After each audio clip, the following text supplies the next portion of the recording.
Scott, thanks for joining me tonight to talk about this.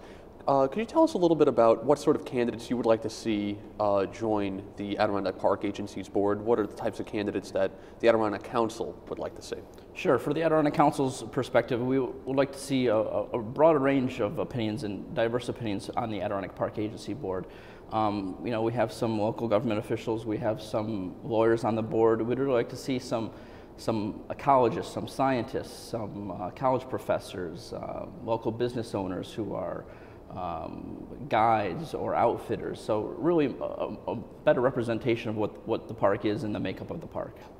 And how did the park fare, or the Adirondack Park Agency fare rather, in the budget process this year? There was not a very large cut to the agency at all, I don't believe.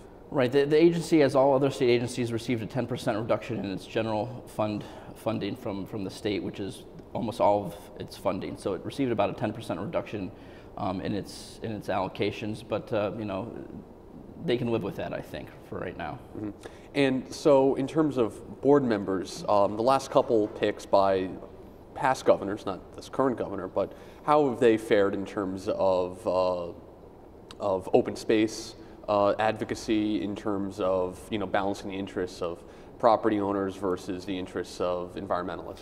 I think for the most part, the agency board has done a fairly good job of trying to balance those interests and trying to do what's right for not only the environment of the Adirondack Park, but also for the economy of the park.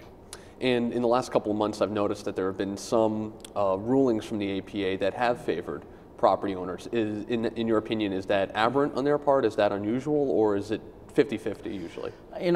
From our point of view, the board seems to be, doing quite making some decisions that seem to be favoring landowners and seem to be favoring private development, which has us a little bit concerned. But I don't think they've gone over to a point of no return at this point. I think they're still, able to make good decisions and able to help protect the environment as well. And generally, there are going to be 4 out of the 5 picks they must be Adirondack Park residents. Generally, when there's an Adirondack Park resident who's picked, what's their outlook in terms of ecology, land development, things like that? For the most part, I think a lot of the in-park members of the APA board have been more sort of pro-development, pro-small business, less in favor of some of the land acquisition components that the Adirondack Council favors. So it's we haven't always seen eye to eye with some of the in-park members of the board, but I think most of them have been people that we can talk to and work with. And does that stem from just kind of a need to have more businesses, to draw more people to the Adirondack Park, which has been losing population over the last couple of years?